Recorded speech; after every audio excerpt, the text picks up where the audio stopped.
నవ్య news కి స్వాగతం। ఈ రోజు వార్తల్లోని ముఖ్యాంశాలు।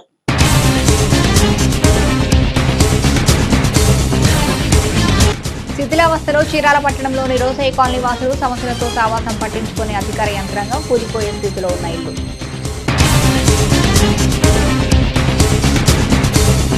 ఈ నెల 7వ తేదీన చీరాలకు సీఎం చంద్రబాబు రాక। చీరాల్లో నిర్వహించు చేనేత దినోత్సవ వేడుకల్లో పాల్గొననున్న సీఎం చంద్రబాబు ఏర్పాట్లు చేస్తున్న అధికారులు। చీరాల్లో ఉత్సాహంగా యూటీఎఫ్ సభ్యత్వ నమోదు కార్యక్రమం। సభ్యత్వ నమోదు కార్యక్రమంలో పాల్గొంటున్న ఉపాధ్యాయులు। చీరాల పట్టణంలోని 31వ వార్డులో ఉన్న రోసయ్య కాలనీ శిథిలావస్థకు చేరుకుంది। దీంతో ఇల్లు ఎప్పుడు కూలిపోతాయని స్థానికంగా నివాసం ఉంటున్న ప్రజలు భయాందోళనలు చెందుతున్నారు। చీరాల పట్టణంలోని 31వ వార్డులో ఉన్న రోసయ్య కాలనీ శిథిలావస్థకు చేరుకుంది। దీంతో ఇల్లు ఎప్పుడు కూలిపోతాయని స్థానికంగా నివాసం ఉంటున్న ప్రజలు భయాందోళన చెందుతున్నారు। చీరాల పట్టణ 90 ఇళ్లను నిర్మించి రోసయ్య కాలనీగా ఏర్పాటు చేస్తారు। ఇతర రాష్ట్రాల నుంచి వస్తున్న తమిళుల కోసం ఈ కాలనీని ప్రత్యేకంగా నిర్మించారు। రోజువారీ కూలీతో బ్రతికే ఇక్కడ ప్రజలకు జీవనం కష్టసాధ్యంగా మారింది। ప్రధానంగా ఇల్లును నిర్మించే క్రమంలో ప్రత్యేక శ్రద్ధ చూపక నేడు 2 దశాబ్దాలు పూర్తి కాకముందే శిథిలావస్థకు చేరిన పరిస్థితి ఏర్పడింది। స్లాబ్ పెచ్చులు ఊడిపోయి వర్షం నీరు ఇంట్లోకి చేరుతున్న పరిస్థితులు ఉన్నాయి। అదేవిధంగా గోడలు దెబ్బతినడం, మరోపక్క సరైన బేస్ మట్టం లేకపోవడంతో మోకాళ్ల లోతు వర్షం నీరు చేరి ఇబ్బందులు పడుతున్నామని నివాస జనం ఆరోపిస్తున్నారు। ఇప్పటికైనా అధికారులు స్పందించి నూతన గృహాలు తమకు నిర్మించాలని ప్రజలు కోరుతున్నారు।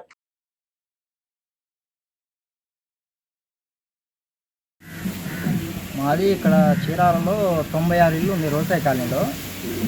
అయితే ప్రతి ఇంట్లో కూడా ఫ్లెక్స్లు ఊడిపోయి పడిపోవడం కానీ, పిల్లలు పనుకుంటే రాత్రిపూట ఏదైనా వాన పడినా కూడా ఈ పిల్లల మీద పడే పరిస్థితి ఉంది। ఇంకోటి ఏంటంటే వాన పడినా ఇంట్లో ఉండటానికి చాలా ఇబ్బంది, ఏం చేయాలో అర్థం కాదు। అధికారులు ఎన్నోసార్లు వస్తుంటారు పోతుంటారు, కానీ ఎవరు వస్తాం వరకు పోతాం వరకు అంతవరకు ఇంతవరకు దీనికి ఒక పరిష్కారం చూపించాలి। మెయిన్ డ్రైనేజ్ లేదు, ప్రతిరోజు ఈ ఇంటోళ్ళు ఆ ఇంటికాడ గొడవ, ఆ ఇంటోళ్ళు ఈ ఇంటికాడ గొడవ, ఏం నీళ్ళు పోవడానికి దారి లేదు, ఏం చేయాలో అర్థం కావట్లేదు। నిన్న కూడా కొంతమంది వచ్చారు, చూశారు, వెళ్ళిపోయారు। నిరంతరంగా ఇదే మా బాధలు। మాకు ఏదైనా మీరు దారి చూపి మాకు ఏదైనా న్యాయం చేయాలని, మాకు డ్రైనేజ్ సమస్య చేయాలని। ఇళ్ళు మొత్తం ఊడిపోతున్నాయి, ఆ పిచ్చులు ఊడిపోతున్నాయి, దాదాపు కూలిపోయే పరిస్థితులు ఉన్నాయి ఇల్లు మొత్తం।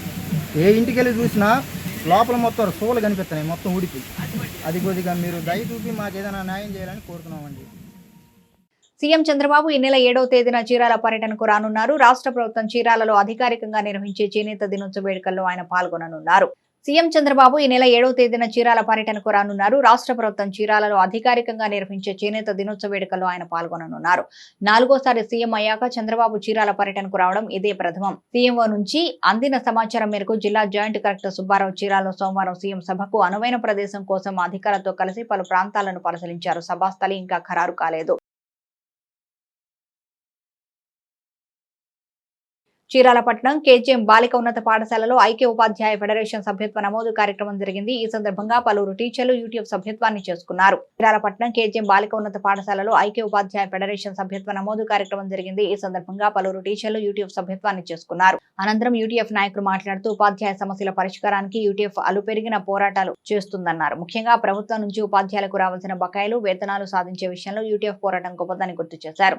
అదేవిధంగా ఎయిడెడ్ పాఠశాలలో యాజమాన్యాలకు, ఉపాధ్యాయులకు మధ్య నెలకొన్న అనేక సందర్భాల్లో ఉపాధ్యాయుల పండగ యూటీఎఫ్ నిలబడిందని గుర్తు చేశారు। ఉపాధ్యాయ సమస్యల సాధనకు నిరంతరం పోరాటం చేస్తున్న యూటీఎఫ్ ప్రతి ఉపాధ్యాయుడు సభ్యత్వం పొందాలని కోరారు। ఈ కార్యక్రమంలో సురేష్, వెలుగొండరెడ్డి, వీరాంజనేయులు, భిక్షాల బాబు, సీతారామరాజు, శ్రీనివాసరావు తదితరులు పాల్గొన్నారు। ఈరోజు ముఖ్యంగా మా సీనియర్ నాయకులు చెప్పినట్టుగా పట్టణ శాఖ ఆధ్వర్యంలో మున్సిపల్ మరియు ఎయిడెడ్ పాఠశాలల్లో ఈరోజు 2024-25 సభ్యత్వ క్యాంపెయిన్ను దిగ్విజయంగా పూర్తి చేసుకుంటున్నాం। మా ఉపాధ్యాయులు గతంలో లాగానే పూర్తి స్థాయిలో మాకు సహాయ సహకారాలు అందించారు। అలానే వారికి ఉన్నటువంటి చిన్న సమస్యలు జీవో నెంబర్ 84 వల్ల జీపీఎఫ్ కానీ, అలానే మున్సిపల్ పరిధిలో ఉన్నటువంటి స్కూళ్ళల్లో ఉన్నటువంటి సమస్యలు తెలియజేశారు। వీటిని కూడా మా పట్టణ శాఖ మరియు జిల్లా శాఖ దృష్టికి తీసుకుపోయి అతి త్వరలో మా మున్సిపల్ కమిషనర్ గారు, ఎంఈఓ గారిని, డిఈఓ గారిని కలిసి మా సమస్యలు ఎప్పటిలాగే పరిష్కరించుకుంటూ పట్టణ శాఖ పూర్తి స్థాయిలో ఉపాధ్యాయుల సంక్షేమం కోసం పోరాడుతుందని తెలియజేస్తున్నాను। బాబు యూటీఎఫ్ జిల్లా సహాధ్యక్షులు ఈరోజు పట్టణంలో యూటీఎఫ్ సభ్యత్వ క్యాంపెయిన్ని ప్రారంభించడం జరిగింది। మరి ఏఆర్ఎం హై స్కూల్ నుంచి అన్ని స్కూల్స్ కూడా, హై స్కూల్స్ కానీ ప్రాథమిక పాఠశాలలో ఉన్నటువంటి ఉపాధ్యాయులు కానీ సంపూర్ణ సహకారాన్ని అందించారు। అలానే రేపు డిసెంబర్లో జరగబోయేటువంటి రాష్ట్ర మహాసభల్లో కాకినాడలో 14-15 తారీఖులో జరుగుతాయి। వాటికి సంబంధించి కూడా ఎక్కువ మంది పాల్గొనడానికి తమ యొక్క అంగీకారం తెలియజేశారు. మరి అలానే మేము జీవో నెంబర్ 117 రద్దు గురించి, అలానే ప్రభుత్వం మారిన తర్వాత మరి ప్రవీణ్ ప్రకాష్ లాంటి వ్యక్తులు తర్వాత ఇప్పుడంతా కూడా ఉపాధ్యాయులు కొంచెం ఇబ్బందులు లేకుండా ఉన్నారనేది, అలానే పోరాటాల్లో మాత్రం యూటీఎఫ్ ఎప్పుడు అగ్రగామిగా ఉంటుందని, భవిష్యత్తు కార్యక్రమాల్లో కూడా మరి చురుగ్గా పనిచేస్తామని తెలియజేసుకుంటున్నాం. ఆంధ్రప్రదేశ్ ఐక్యోపాధ్యాయ ఫెడరేషన్ రాష్ట్ర శాఖ పిలుపు మేరకు చీరాల పట్టణ శాఖ ఆధ్వర్యంలో నేడు చీరాల పట్టణంలో ఉన్నటువంటి పలు మున్సిపల్ మరియు ఎయిడెడ్ పాఠశాలల్లో సభ్యత్వ నమోదు కార్యక్రమాన్ని దిగ్విజయంగా జరుపుకుంటూ ఉన్నాం. ఈ కార్యక్రమంలో మేము ఏ పాఠశాలకు వెళ్ళినా కానీ ఉపాధ్యాయులు సంపూర్ణ సహకారం అందిస్తూ యూటీఎఫ్ పట్ల నిబద్ధతలు చాటుకుంటూ ఉన్నారు. వారికి యూటీఎఫ్ పక్షాన ఉద్యమవాదం తెలుపుకుంటూ ఈ కార్యక్రమంలో సీనియర్ నాయకులు కె వీరాంజలి గారి అధ్యక్షతన ఆధ్వర్యంలో దీన్ని జరుపుకుంటూ ఉన్నాం. చరిత్రలో నేటి ముఖ్యమైన ఘటనని ఓసారి చూద్దాం.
ఏపీ సీఎం చంద్రబాబు కలెక్టర్లతో రివ్యూ మీటింగ్ పెట్టారు. ఈ సందర్భంగా ఆయన కీలక వ్యాఖ్యలు చేశారు. గత ప్రభుత్వ 5 ఏళ్ల విధ్వంస పాలనతో అందరూ నష్టపోయారన్నారు.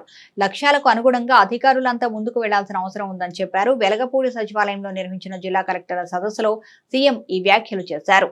ఏపీ సీఎం చంద్రబాబు కలెక్టర్లతో రివ్యూ మీటింగ్ పెట్టారు. ఈ సందర్భంగా ఆయన కీలక వ్యాఖ్యలు చేశారు. గత ప్రభుత్వ 5 ఏళ్ల విధ్వంస పాలనతో అందరూ నష్టపోయారన్నారు. లక్ష్యాలకు అనుగుణంగా అధికారులంతా ముందుకు వెళ్లాల్సిన అవసరం ఉందని చెప్పారు.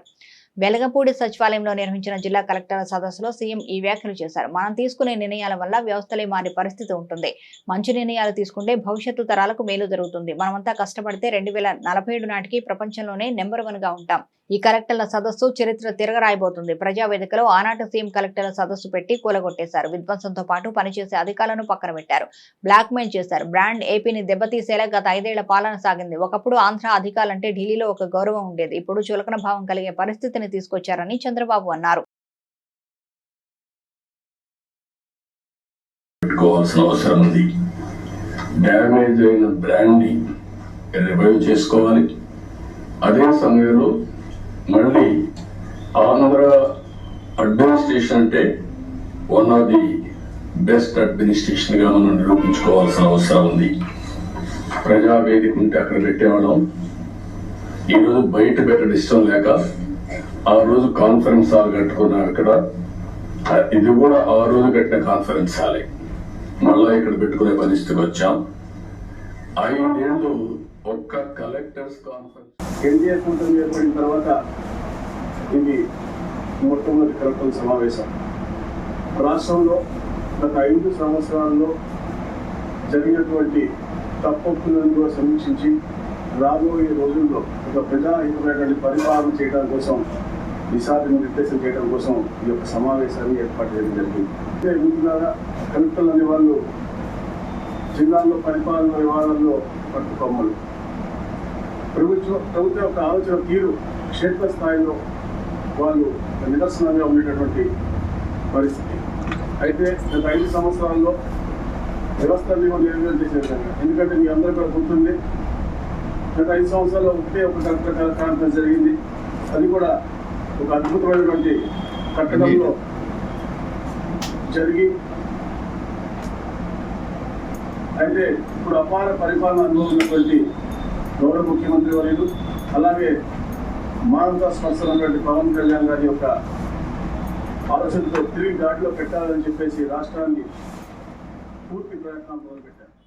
బాపట్ల జిల్లా ఎస్పీ తుషార్ డూడి ఐపీఎస్ ఆదేశాల మేరకు ప్రజా సమస్యల పరిష్కారం కార్యక్రమం సోమవారం బాపట్ల జిల్లా పోలీస్ ప్రధాన కార్యాలయంలో అడిషనల్ ఎస్పీ టిపి విఠలేశ్వర్ ప్రజా సమస్యల పరిష్కార వేదిక కార్యక్రమం నిర్వహించారు. బాపట్ల జిల్లా ఎస్పీ తుషార్ డూడి ఐపీఎస్ ఆదేశాల మేరకు ప్రజా సమస్యల పరిష్కారం కార్యక్రమం సోమవారం బాపట్ల జిల్లా పోలీసు ప్రధాన కార్యాలయంలో అడిషనల్ ఎస్పీ విఠలేశ్వర్ ప్రజా సమస్యల పరిష్కార వేదిక కార్యక్రమం నిర్వహించారు. జిల్లాలో వివిధ ప్రాంతాల నుంచి వచ్చిన ఫిర్యాదుదారుల యొక్క వ్రాతపూర్వక అర్జీలను అడిషనల్ ఎస్పీకి స్వయంగా స్వీకరించి వారి సమస్యలను అడిగి తెలుసుకున్నారు.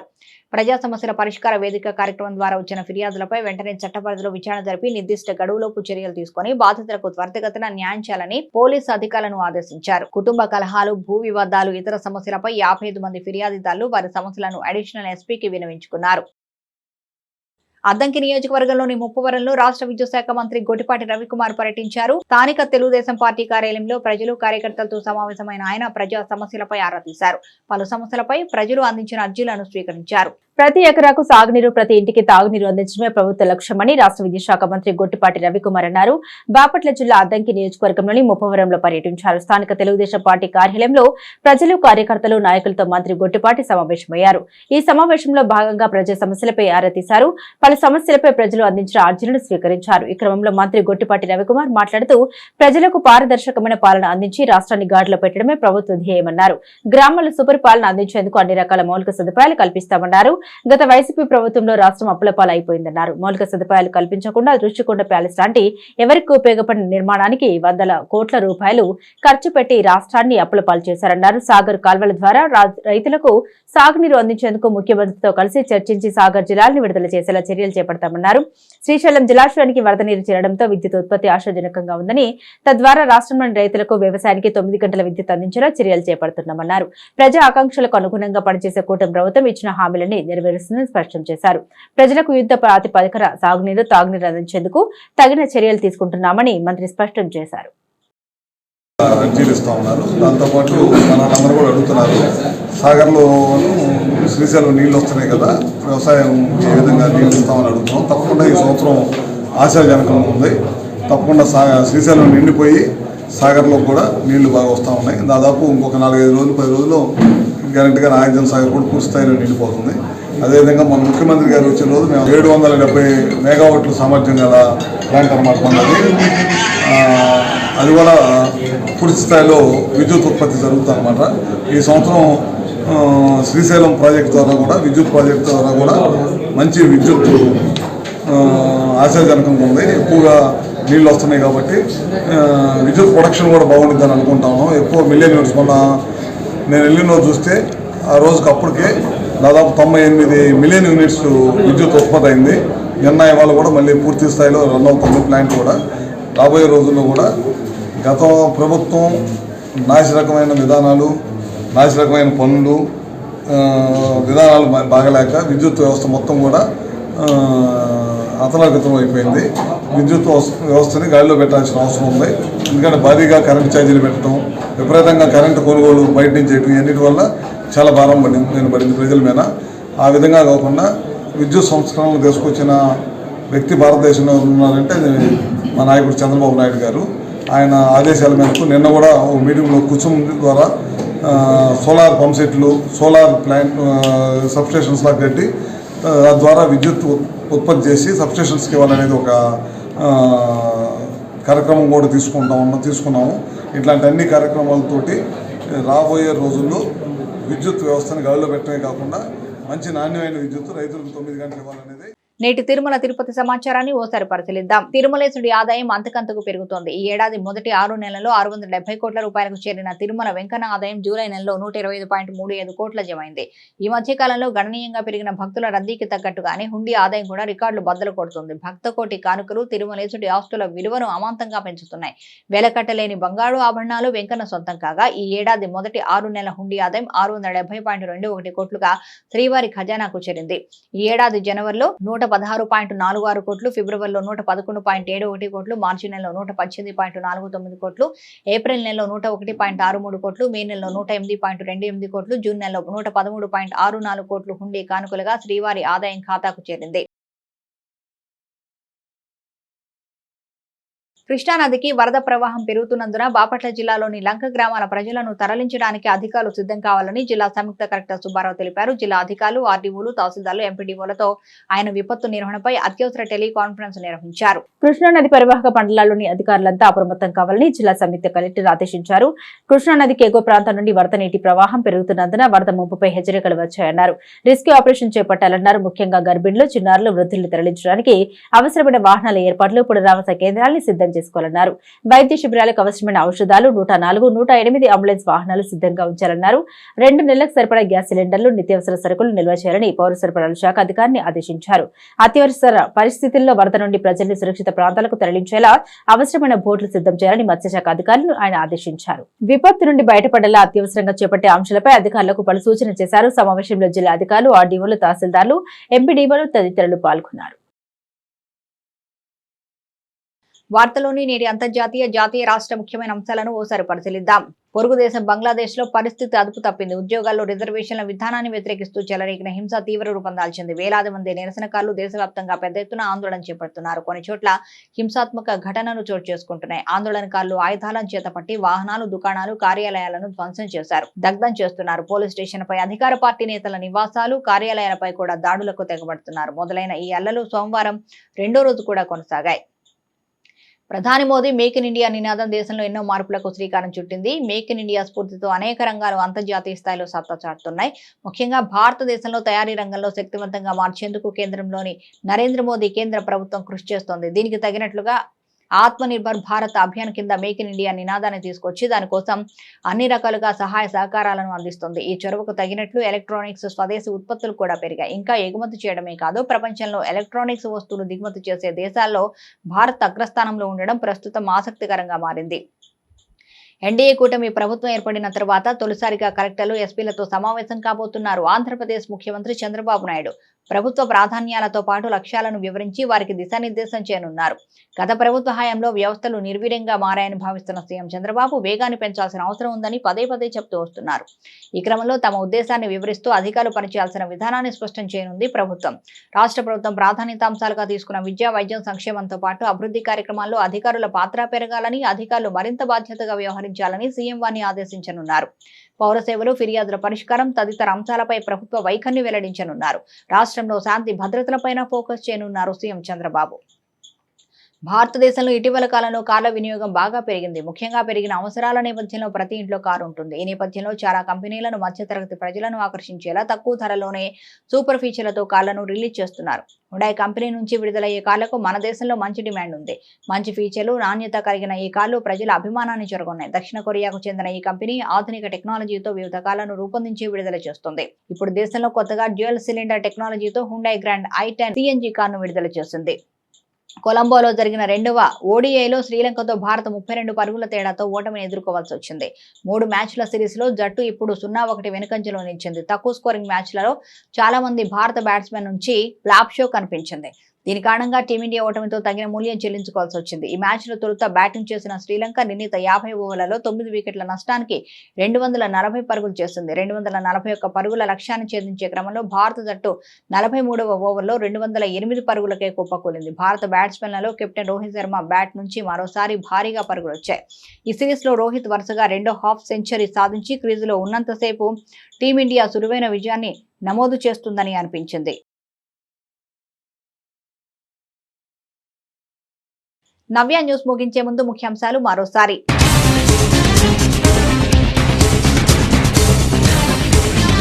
శిథిలావస్థలో చీరాల పట్టణంలోని రోసయ్య కాలనీ వాసులు సమస్యలతో సావాసం పట్టించుకునే అధికార యంత్రాంగం కూలిపోయే స్థితిలో ఉన్న ఇల్లు.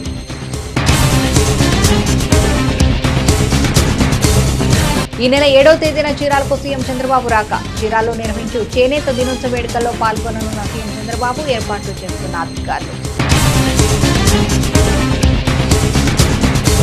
చీరాల్లో ఉత్సాహంగా యూటీఎఫ్ సభ్యత్వ నమోదు కార్యక్రమం. సభ్యత్వ నమోదు కార్యక్రమంలో పాల్గొంటున్న ఉపాధ్యాయులు.